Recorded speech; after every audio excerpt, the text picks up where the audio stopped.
Hello and welcome. We start with the developments in the Horn of Africa. The Eritrean capital on Thursday hosted an unprecedented summit. Leaders of Egypt, Somalia and Eritrea met in Asmara to discuss regional issues. Missing from the table was Ethiopia, a country with which all of the three nations are currently at odds. While Addis Ababa was left in the cold, observers were quick to analyze that an anti-Ethiopia axis could be in the making. The three-way summit in Asmara was called by the Eritrean president, Isaias Afwerki. It was attended by Somalia's president, Hassan Sheikh Mahmoud, and Egyptian leader Abdel Fattah al-Sisi. This was, in fact, al-Sisi's first ever visit to Asmara, and reportedly the first by an Egyptian president since a stop by Hosni Mubarak in the early 1990s. The three leaders talked about the al-Shabaab insurgency in Somalia, the war in Sudan, and the tensions in the Red Sea due to the Houthi attacks. They agreed to boost security and the counter-terrorism abilities. The leaders also issued a statement in which they mentioned the need for unequivocal respect for the sovereignty, independence, and territorial integrity of the countries of the region.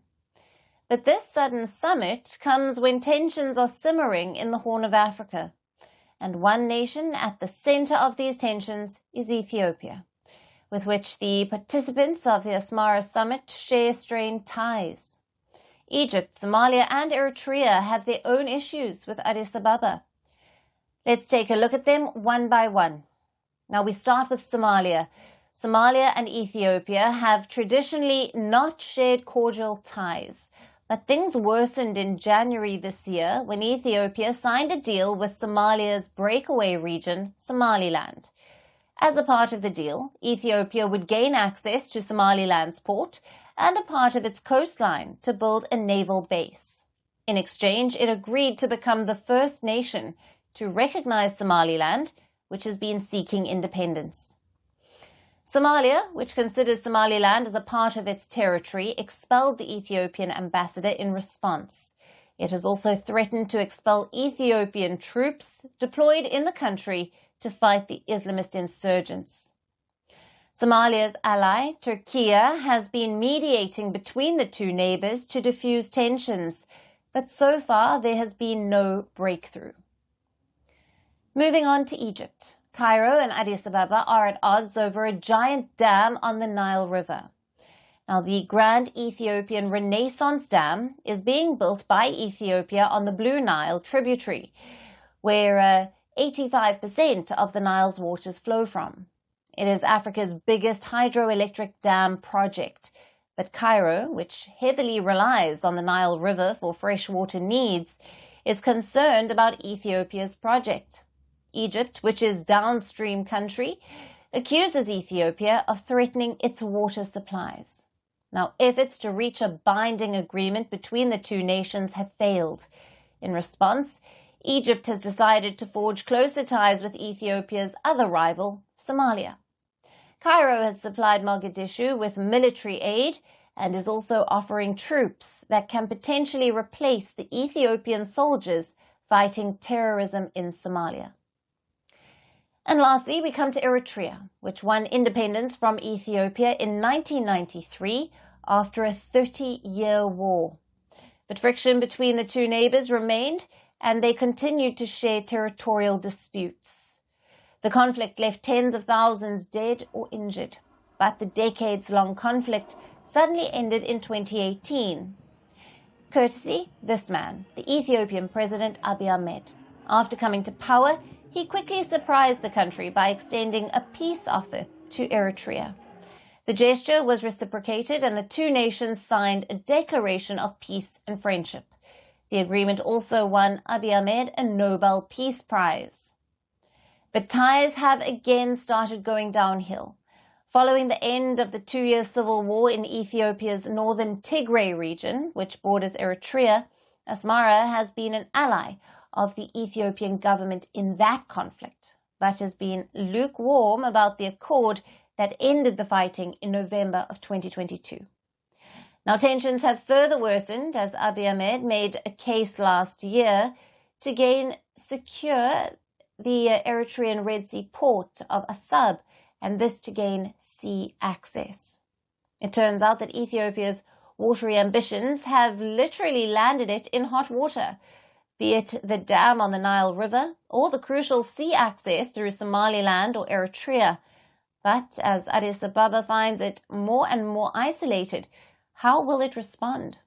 Now, could an axis against Ethiopia turn the tensions in the Horn of Africa into a wider conflict?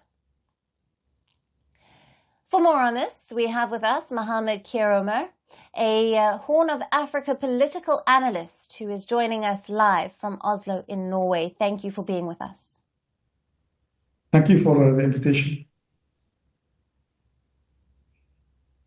Now, how significant is the security cooperation between Egypt, Somalia, and Eritrea in terms of reshaping the regional alliances? And what are the potential implications for Ethiopia?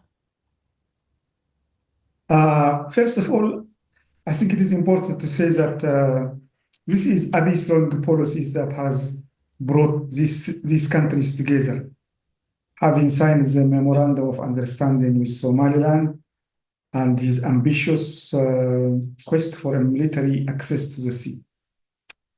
It is significant in terms of destabilizing Ethiopia, with Eritrea bordering Ethiopia possibly can accelerate the Fano insurgency in the Amhara region. It has the potential and experience in using proxies in Ethiopia to its advantage, but I don't think it will reshape alliances already existing. Ethiopia seems isolated. Its only ally is the UAE, and the relations are based mainly on Abiy and Mohammed bin Zayed friendship rather than state-to-state relations. So Somalia has signed additional agreements with Turkey. Egypt has also signed agreements with neighboring countries to Ethiopia. And also we have to look at it, for example, if Trump wins the elections, it can be worse for Ethiopia, as Mr. Trump has suggested in 2020 that Egypt might blow up the dam. Egypt would like to pressure Ethiopia to make concessions to the dam, and elections in Somalia in 2026 can change these alliances. But one thing we have to know is that alliances in the Horn form and unravel quickly, as was the case in 2018. Right. Mohammed, what are the main strategic interests that are driving Egypt, Somalia, and Eritrea to collaborate more closely, particularly in context of Ethiopia's influence in the region? I think all of them have opportunistic interests. Ethiopia has given them this opportunity. And so the main thing that drives them is enmity towards Ethiopia. Egypt has always been at loggerheads regarding the Nile, which it regards as a lifeline for its survival. And for Somalia, it is the Memorandum of Understanding with Somaliland that has brought it into this new alliance. And it has also not ruled out that if Ethiopia withdraws this deal with Somaliland, it can still also contribute to peacekeeping forces. So Somalia has left the door open. Eritrea's president himself is known to be always holding grudges and very revengeful. He thinks that Abiy has betrayed him by signing the Pretoria Agreement. So all the countries do not want to see Ethiopia also as a naval power in the region. So they have different interests. So it is these opportunities that has provided them to work, to drive them work together. Right. And in your view, do you foresee this security cooperation leading to a broader geopolitical shift in the Horn of Africa, involving perhaps other regional or even international powers? And how might Ethiopia navigate these emerging tensions? I think both Ethiopia and Somalia are fragile states. For example, Somalia hardly controls territory outside Mogadishu, has depended on peacekeepers fighting Al-Shabaab insurgency. It has loose federal states, some of whom have been in confrontation with the central government, and some also have good relations and trust with Ethiopia rather than with Egypt. And I don't think it will create a broad geopolitical shift in the Horn of Africa. The international actors and the regional actors have all been involved, like the Turkey agreement with Somalia, but Turkey plays it very carefully because it has also interests in Ethiopia and like Egypt.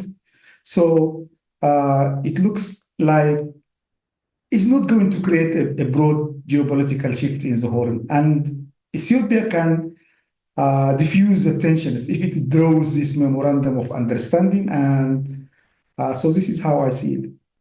Well, thank you to Mohammed for joining us with all the latest on the significant security situation going on in Egypt, Somalia, Eritrea with regards to Ethiopia. Firstpost decodes the U.S. election, explains how America chooses its president. Your primer on the race to the White House.